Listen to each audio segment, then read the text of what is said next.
بسم اللہ الرحمن الرحیم۔ علامہ غلام احمد پرویز کی تصنیف شاہکار رسالت صلی اللہ علیہ وسلم۔ 14واں باب۔ ایرانیت کو ان عقائد سے کیا تعلق ہے؟ بات یہاں سے شروع ہوئی تھی کہ ہر رمضان نے حضرت عمر رضی اللہ تعالی عنہ سے کہا تھا کہ ہم لوگ تم سے عربوں سے شکست اس لیے کھا گئے ہیں کہ تمہارے پاس خدا کی کتاب ہے، اس کی موجودگی میں ہم تم پر کبھی غالب نہیں آ سکتے، دنیا کی کوئی قوم بھی تم پر غالب نہیں آ سکتی۔ اور اس کے بعد ہم نے دیکھا ہے کہ قرآن کس طرح اس امت کے ہاں عملاً گم کر دیا گیا۔ اس مقام پر سوال یہ پیدا ہوتا ہے کہ نمبر 1، جو عقائد و نظریات سابقہ صفحات میں ہمارے سامنے آئے ہیں وہ ائمہ کرام کی طرف منسوب ہیں جو سب کے سب عرب تھے، پھر اس میں ایرانیت کا کیا دخل ہے؟ اور نمبر 2، یہ عقائد و نظریات مسلمانوں کے ایک فرقہ شیعہ حضرات کے ہیں، مسلمانوں کے سواد اعظم سنی حضرات کے تو یہ عقائد نہیں، کیا ان کے ہاں سے بھی قرآن گم ہو گیا؟ اور اگر ایسا ہوا تو وہ کیسے؟ یہ سوالات بڑے اہم ہیں اور غور و فکر سے سمجھنے کے قابل۔ آگے بڑھنے سے پہلے میں اس حقیقت کو بار دیگر سامنے لانا ضروری سمجھتا ہوں کہ میں نہ سنی ہوں نہ شیعہ، میرا تعلق کسی فرقہ سے نہیں، میں قرآن کریم کا طالب علم ہوں، اور میرا عقیدہ بلکہ ایمان یہ ہے کہ خدا کی یہ کتاب عظیم دین میں سند و حجت ہے اور حق و باطل کے پرکھنے کا واحد معیار۔ کوئی عقیدہ، نظریہ، تصور، مسلک و مشرب جو اس کے خلاف جاتا ہو میرے نزدیک درست نہیں ہو سکتا، خواہ اس کی نسبت کسی طرف بھی کیوں نہ کی گئی ہو۔ اگر اس قسم کا کوئی عقیدہ بزرگان سلف میں سے کسی کی طرف منسوب کیا جاتا ہے، خواہ ان کا تعلق کسی فرقے سے ہو، تو ان حضرات کے احترام کے پیش نظر میں یہی کہا کرتا ہوں کہ ان کی طرف اس کی نسبت صحیح معلوم نہیں ہوتی۔ انہوں نے ایسا نہیں کہا ہوگا۔ میری اس وضاحت کے بعد آگے چلیے۔ جامعین حدیث سب ایرانی تھے۔ گزشتہ صفحات میں جن عقائد و نظریات کا ذکر کیا گیا ہے ان کی نسبت بے شک شیعہ حضرات کے ائمہ کرام کی طرف کی گئی ہے، لیکن ہمارے پاس کوئی ایسی کتاب نہیں جس کے متعلق مستند طور پر کہا جا سکے کہ وہ خود ان حضرات میں سے کسی کی تصنیف ہے۔ ان حضرات کی طرف منسوب کردہ اقوال ہمارے پاس جامعین روایات کے ذریعے پہنچے ہیں، جیسا کہ پہلے لکھا جا چکا ہے۔ اثنا عشری جامعین احادیث میں سکۃ الاسلام کلینی کو سب سے زیادہ مستند اور معتمد علیہ سمجھا جاتا ہے۔ ان کی پیدائش مقام رے موجودہ تہران میں 250 ہجری میں ہوئی اور وفات 329 ہجری میں۔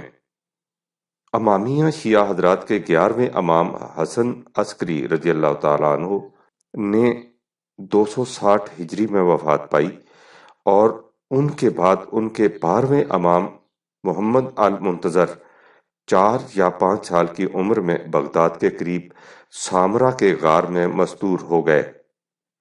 ان حقائق کی روشنی میں یہ حقیقت سامنے آ جاتی ہے کہ کلینی نے اپنی جمع کردہ روایات کسی امام سے براہ راست نہیں لیں، دوسرے راویوں سے حاصل کی ہیں۔